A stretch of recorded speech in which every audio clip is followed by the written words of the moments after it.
صلیبیوں کا سن 1174 دنیائے اسلام کے لیے اچھا ثابت نہ ہوا۔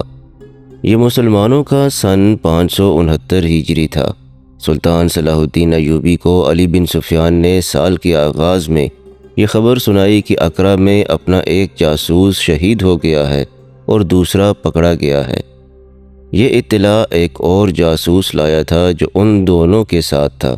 یہ جاسوس کچھ قیمتی معلومات بھی لایا تھا، لیکن ایک جاسوس کی شہادت اور دوسرے کی گرفتاری نے سلطان ایوبی کو پریشان کر دیا تھا۔ علی بن سفیان بھانپ گیا کہ سلطان ایوبی کچھ زیادہ ہی پریشان ہو گیا ہے۔ فوجی سراغ رسانی اور جاسوسی کا یہ ماہر سربراہ جانتا تھا کہ سلطان ایوبی نے سینکڑوں فوجیوں کی شہادت پر بھی کبھی پریشانی اور افسوس کا اظہار نہیں کیا، لیکن ایک چھاپہ مار یا کسی ملک میں بھیجے ہوئے ایک جاسوس کی شہادت کی خبر سن کر اس کا چہرہ بجھ جایا کرتا ہے۔ اب ایک جاسوس کی شہادت اور ایک کی گرفتاری کی اطلاع پر علی بن سفیان نے سلطان ایوبی کے چہرے پر رنج کا تاثر دیکھا تو اس نے کہا، امیر محترم، آپ کا چہرہ اداس ہوتا ہے تو لگتا ہے سارا عالم اسلام ملول ہو گیا ہے۔ اسلام کی آبرو جانوں کی قربانی مانگتی ہے۔ ایک دن ہم دونوں کو بھی شہید ہونا ہے۔ ہمارے 2 جاسوس ضائع ہو گئے ہیں تو میں 2 اور بھیج دوں گا۔ یہ سلسلہ رک تو نہیں جائے گا؟ یہ سلسلہ رک جانے کا مجھے خدشہ نہیں علی، سلطان ایوبی نے رنجیدہ سی مسکراہٹ سے کہا۔ کسی چھاپہ مار کی شہادت میرے ذہن میں یہ سوچ بیدار کر دیتی ہے کہ ایک یہ سرفروش ہیں جو ہماری نظروں سے اوجھل، وطن سے دور، اپنے بیوی بچوں، بہن بھائیوں اور ماں باپ سے دور، دشمن کے ملک میں تنے تنہا اپنا فرض ادا کرتے ہیں اور جان کی قربانی دیتے ہیں، اور ایک یہ ایمان فروش ہیں جو گھروں میں بادشاہوں کی طرح رہتے، عیش و عشرت کرتے اور اسلام کی جڑیں کاٹنے میں اپنے دشمن کا ہاتھ بٹاتے ہیں۔ کیا آپ پسند فرمائیں گے کہ سالاروں، نائب سالاروں اور تمام کمانداروں کو باقاعدہ واعظ دیا جائے کریں؟ علی بن سفیان نے کہا، آپ انہیں مہینے میں ایک بار اسلام کی عظمت اور صلیبیوں کے عزائم کے متعلق واعظ دیا کریں۔ میرا خیال ہے کہ جن کا رجحان دشمن پروری کی طرف ہے انہیں بتایا جائے کہ ان کا دشمن کون ہے اور کیسا ہے، تو وہ اپنے خیالات میں تبدیلی پیدا کر لیں گے۔ نہیں، سلطان ایوبی نے کہا، جب انسان ایمان بیچنے پر آتا ہے تو اس کے آگے قرآن رکھ دو تو وہ اس مقدس کتاب کو بھی اٹھا کر ایک طرف رکھ دے گا۔ ایک طرف صرف الفاظ ہوں اور دوسری طرف دولت، عورت اور شراب، تو انسان الفاظ سے متاثر نہیں ہوتا۔ الفاظ نشہ دے سکتے، بادشاہی نہیں دے سکتے۔ ہماری قوم کے غدار بچے نہیں، وہ گنوار اور جاہل نہیں، وہ سب حاکم ہیں، فوج اور حکومت کے اونچے عہدے کے لوگ ہیں۔ وہ سپاہی نہیں، دشمن کے ساتھ ساز باز حاکم ہی کیا کرتے ہیں۔ سپاہی لڑتے اور مرتے ہیں، انہیں جھانسے دے کر بغاوت پر آمادہ کیا جاتا ہے۔ میں کسی کو واعظ اور خطبہ نہیں دوں گا۔ خطبے دینے والے حکمران دراصل کمزور اور بددیانت ہوتے ہیں۔ وہ قوم کا دل الفاظ سے اور جوشیلے خطبوں سے پرچایا کرتے ہیں۔ خطبے اور تقریریں کمزوری کی علامت ہوتی ہیں۔ میں فوج اور قوم سے یہ نہیں کہوں گا کہ ہم فاتح اور خوشحال ہیں۔ میں حالات کو بدلوں گا، پھر حالات بتائیں گے کہ ہم امیر ہیں یا غریب، فاتح ہیں یا شکست خوردہ۔ قوم اور فوج مجھ سے اناج مانگے گی تو میں انہیں الفاظ کی خوراک نہیں دوں گا۔ غداروں کو میں سزا دوں گا، انہیں جینے کے حق سے محروم کر دوں گا۔ علی بن سفیان، مجھے الفاظ میں نہ الجھاؤ۔ اگر مجھے بولنے کی عادت پڑ گئی تو میں جھوٹ بولنا بھی شروع کر دوں گا۔ مصر میں بغاوت کا جو خطرہ پیدا ہو گیا تھا وہ ختم کر دیا گیا تھا۔ اعلیٰ عہدوں کے چند ایک حاکم پکڑے گئے اور سزا پا چکے تھے۔ 2 نے خود ہی سلطان ایوبی کے پاس آ کر اقبال جرم کیا اور معافی لے لی تھی۔ سلطان ایوبی کا یہ کہنا بالکل صحیح تھا کہ غداری اور بے اطمینانی پیدا کرنے کے ذمہ دار مفاد پرست حاکم ہوتے ہیں۔ فوج اور قوم کو گمراہ کر کے سبز باغ دکھائے جاتے اور بغاوت پر آمادہ کیا جاتا ہے۔ مصر میں 1174 عیسوی کے آغاز تک فوج میں بغاوت کا نام و نشان تک نہ رہا تھا، البتہ صلیبی جاسوسی اور تخریب کاری میں بدستور مصروف تھے۔ صلیبیوں کے جاسوس اور تخریب کار مصر میں موجود اور سرگرم تھے، یہ سلسلہ روکا بھی نہیں جا سکتا تھا۔ سلطان ایوبی نے بھی اپنے جاسوس ان علاقوں میں بھیج رکھے تھے جو صلیبیوں کے قبضے میں تھے۔ سلطان ایوبی اس زمین دوز جنگ کا ماہر تھا۔ اقرا فلسطین کی سرزمین کا ایک مقام تھا جو اس لحاظ سے اہم تھا کہ وہاں صلیبیوں کا سب سے بڑا پادری، جسے صلیب اعظم کا محافظ کہا جاتا تھا، رہتا تھا۔ وہیں سے صلیبی کمانڈر ہدایات اور حوصلہ افزائی حاصل کرتے تھے، اور اقرا اس دور میں صلیبیوں کی ہائی کمانڈ کا ہیڈ کوارٹر بن گیا تھا۔ جب نور الدین زنگی نے کرک کا قلعہ فتح کر لیا تو صلیبی اقرا کو ہیڈ کوارٹر بنا کر بیت المقدس کو سلطان ایوبی اور نور الدین زنگی سے بچانے کی اسکیمیں بنا رہے تھے۔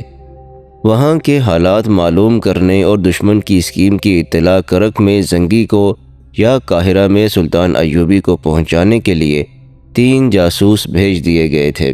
ان کا کمانڈر عمران نام کا ایک نڈر اور ذہین جاسوس تھا۔ یہ علی بن سفیان کا انتخاب تھا۔ یہ تینوں نہایت خوبی سے اقرا میں داخل ہو گئے تھے۔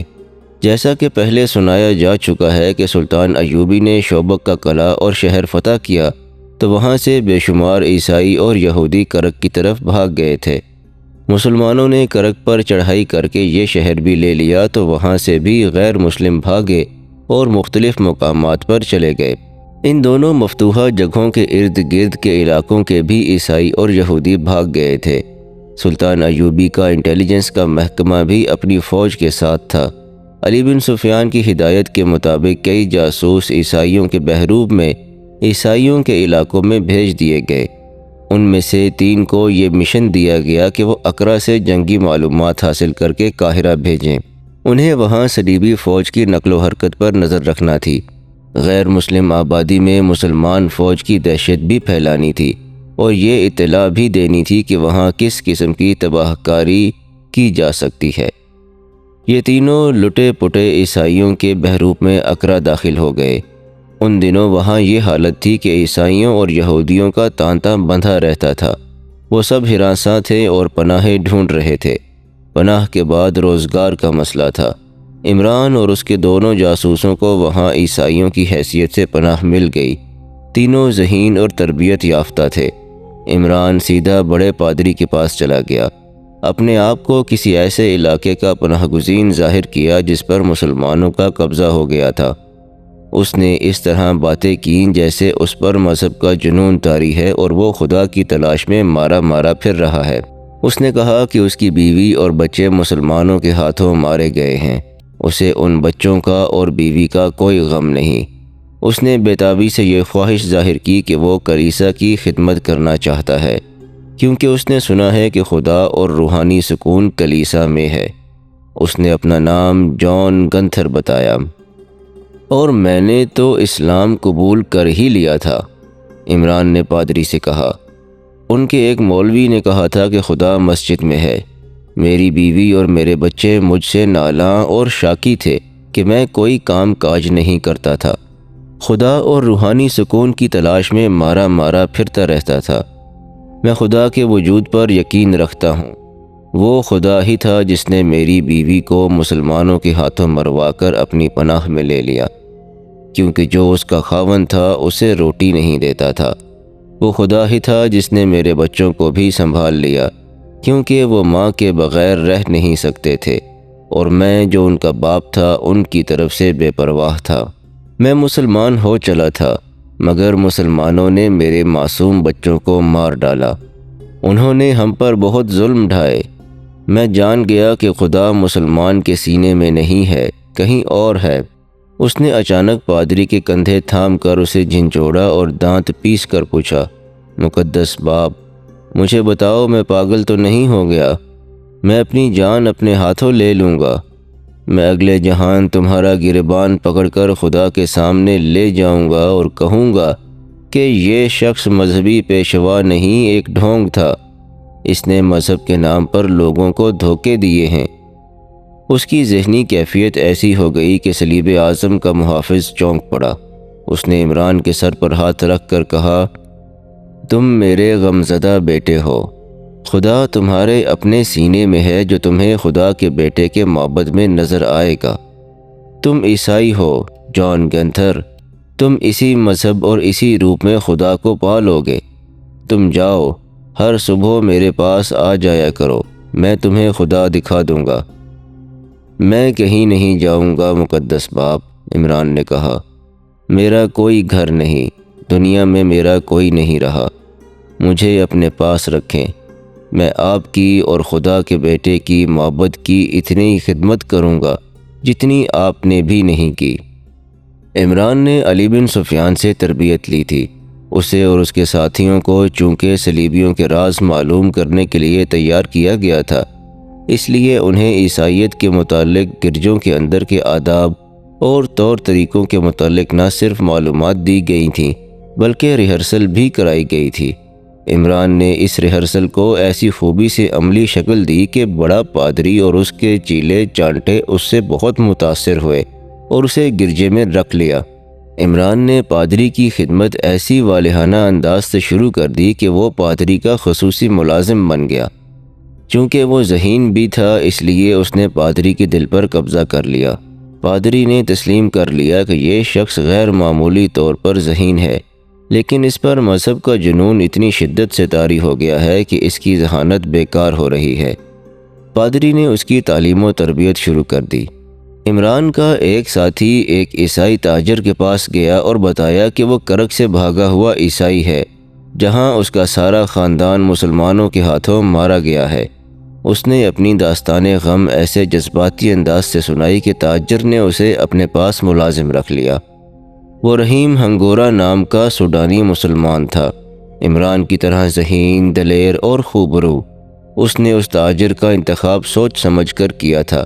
اس نے چند دن صرف کر کے دیکھا تھا کہ وہاں صلیبی فوج کے افسر آتے ہیں اور فوج کے لیے سامان خریدتے ہیں۔ ٹریننگ اور اپنی عقل کے زور پر وہ تاجر کا قابل اعتماد ملازم بن گیا۔ چند دنوں بعد تاجر نے اسے گھر کے کام بھی دینے شروع کر دیے۔ رحیم نے ایلی مور کے عیسائی نام سے تاجر کے گھر والوں پر بھی اپنا اثر قائم کر لیا۔ اس کامیابی کی وجہ یہ تھی کہ اس نے تاجر کی بیوی، اس کی جوان بیٹی اور بیٹے کو ایسے انداز سے اپنی تباہی کی کہانی سنائی تھی کہ ان سب کے آنسو نکل آئے تھے۔ اس نے انہیں بتایا کہ اس کا مکان انہی کے مکان جیسا تھا، ایسی ہی سجاوٹ تھی، ایسا ہی سامان تھا، اعلیٰ نسل کا ایک گھوڑا تھا، تاجر کی بیٹی جیسی خوبصورت جوان بہن تھی، اس کے گھر میں حاجت مندوں کو نوکر رکھا جاتا اور بھوکوں کو کھانا کھلایا جاتا تھا۔ اب خدا نے یہ دن دکھایا ہے کہ میں نوکری کر رہا ہوں۔ تاجر کی بیٹی ایلس اس سے کچھ زیادہ ہی متاثر ہوئی۔ وہ رحیم سے اس کی بہن کے متعلق ہی پوچھتی رہی۔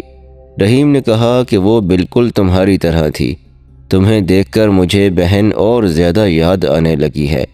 اگر وہ مر جاتی تو اتنا غم نہ ہوتا، غم یہ ہے کہ مسلمان اسے اٹھا لے گئے ہیں۔ تم سمجھ سکتی ہو کہ اس کا کیا حال ہو رہا ہوگا۔ مجھے اب یہی غم کھائے جا رہا ہے کہ اسے مسلمانوں سے کس طرح رہائی دلاؤں۔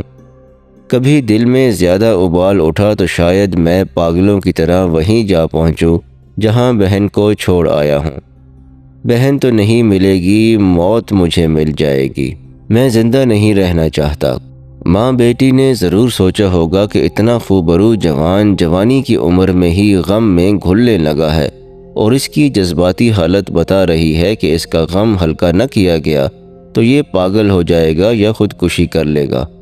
ایلس جو تاجر کی جوان اور غیر شادی شدہ بیٹی تھی، رحیم کے درد کو اپنے دل میں محسوس کرنے لگی۔ یہاں تک کہ رحیم جب باہر نکلا تو ایلس نے کسی بہانے باہر جا کر رحیم کو راستے میں روک لیا اور کہا کہ وہ ان کے گھر آتا رہا کرے۔ اس نے رحیم سے کچھ جذباتی باتیں کر کے اس کا غم ہلکا کرنے کی کوشش کی۔ ماں بیٹی نے تاجر سے یہ بھی کہا کہ اس آدمی کا خیال رکھے۔ دراصل رحیم کی شکل و صورت اور ڈیل ڈول ایسی تھی کہ وہ کسی اونچے اور کھاتے پیتے خاندان کا بیٹا لگتا تھا۔ اس تاثر میں اگر کوئی کسر تھی تو وہ اس کی زبان اور اداکاری سے پوری ہو جاتی تھی۔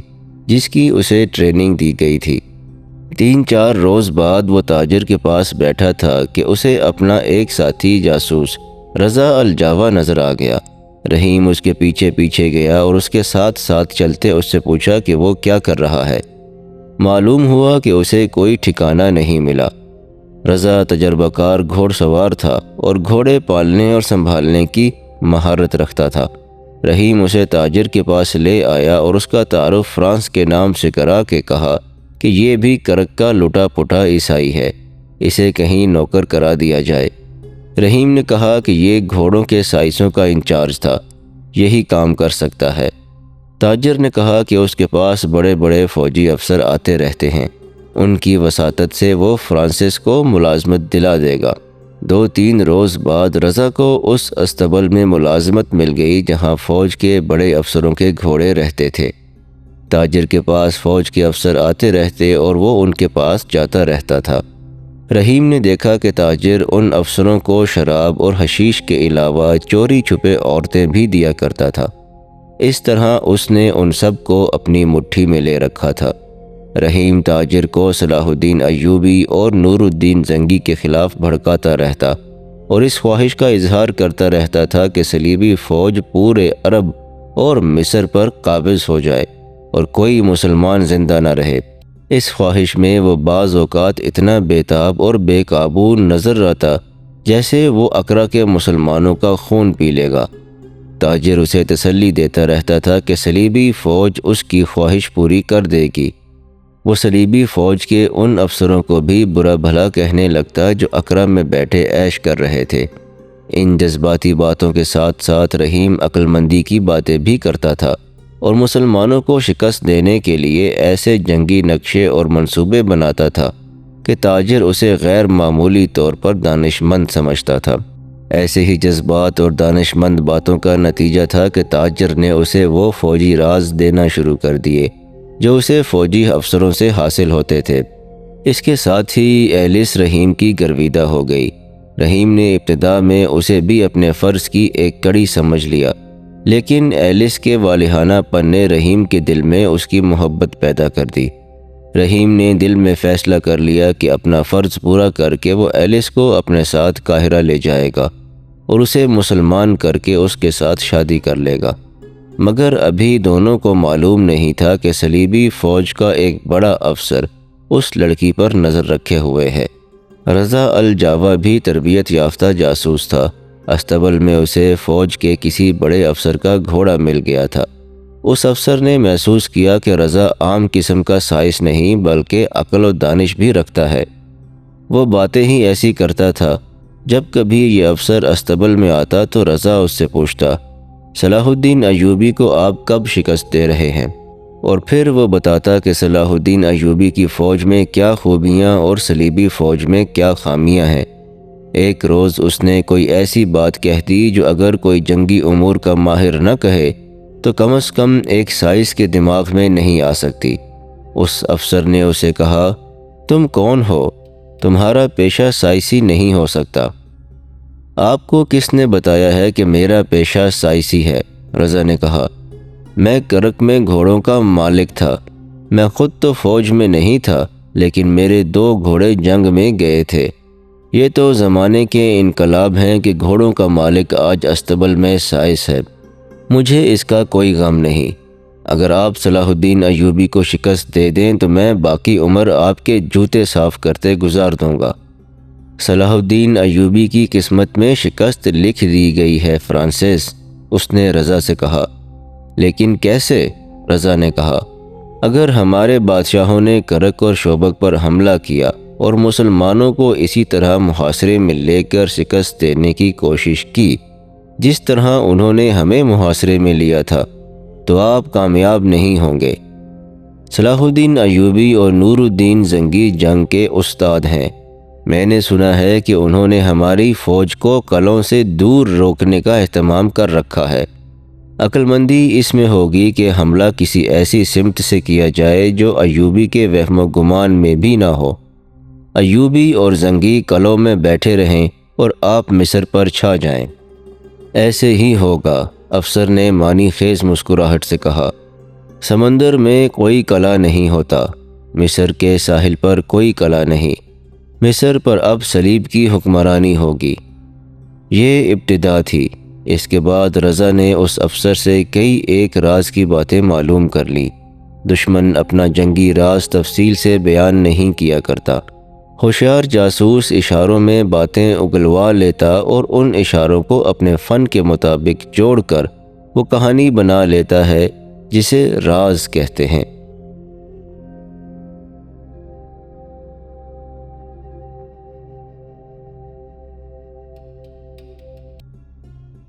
یہاں پر اس قسط کا اختتام ہوتا ہے۔